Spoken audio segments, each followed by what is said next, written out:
សូមគោរពនឹងជំរាបសួរដល់ពុកម៉ែបងប្អូនទាំងអស់ដែលកំពុងតាមដានជាមួយនឹងខ្ញុំបាទ Mr. KC ថ្ងៃនេះដែរ Mr. KC សូមលើកយករឿងរ៉ាវទាក់ទងទៅនឹងនាងក្រមុំរុកស្រស់បើកហាងលក់នំបញ្ចុកអង្រួតបេះដូងកំឡោះឲ្យវឹកវរ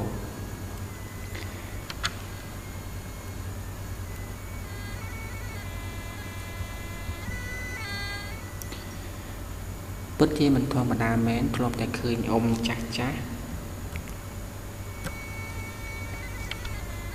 ជាអ្នកដែលរែកនំបញ្ចុកលក់នៅតាមផ្លូវមិននឹកស្មានថាពេលនេះនារីដែលមានរូបស្អាតម្នាក់នេះស្ម័គ្រចិត្តចូលខ្លួនមកបម្រើរបរនេះដែលសោះដោយមិនគិតថាវាជារបរតូចទៀតទាំងដែលខ្លួនឯងមានរូបស្រស់រូបសម្រស់ស្រស់បោះមិនចាញ់តារាភាពយន្តប៉ុន្មាននោះទេចង់ដឹងថាតើសម្រស់របស់នាងស្រស់ស្អាតយ៉ាងណានោះបានជាកំឡោះជ្រួលជ្រើមទៅមិនសុខបែបនេះកាលពីថ្មីនេះមានកញ្ញារូបស្រស់ស្អាតម្នាក់ដែលត្រូវបានគេស្គាល់ថាជាអ្នកលក់នំបញ្ចុកនៅក្នុងហាងតូចមួយនៅខេត្តឈៀងរ៉ាយប្រទេសថៃបានហាក់កំពុងតែអង្រួនឆាបយកបេះដូងកំឡោះទូទាំងខេត្តគ្រប់គ្នាព្រោះតែសម្រស់របស់នាងនារីម្ចាស់ហាងដែលបានតុបតែងខ្លួនហឺហានឹងស៊ីស៊ីរូបនេះមានឈ្មោះថារត់ជីបឈ្មោះ Facebook និងមានឈ្មោះពិតចិនកាយាខឿនពេជ្រឆ្នាំនេះទើបតែមានអាយុ24ឆ្នាំតែប៉ុណ្ណោះគួរបញ្ជាក់ផងដែរថាយោងតាមការសារព័ត៌មានថៃក្នុងស្រុកក៏បានបង្ហាញឲ្យដឹងផងដែរថាកាលពីមុននាងធ្លាប់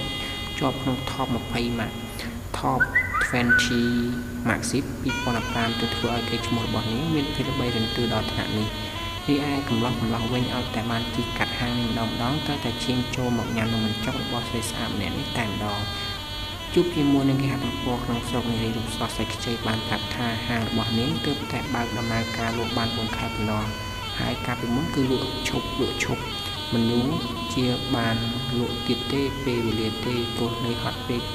ទាំងដែលមានអតិថិជនគ្រប់តច្រើននឹងលក់ដាច់ខ្លាំងណាស់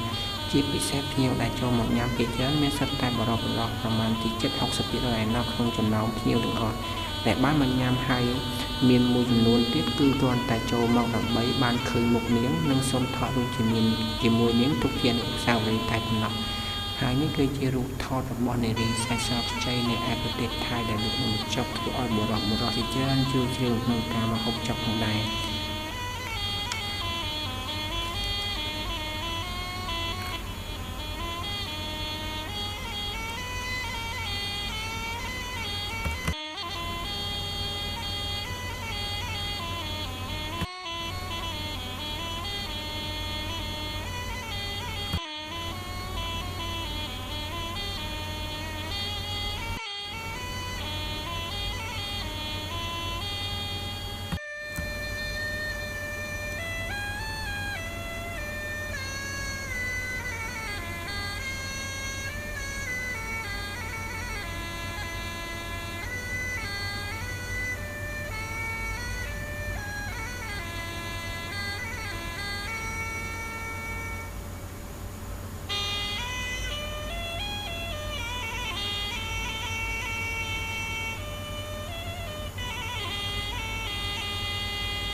បាទពុកម៉ែបងប្អូនប្រកាសជាបានឃើញហើយនៅរូបភាពមួយចំនួនដែល Mr. KC កំពុងបង្ហាញនេះផងដែរ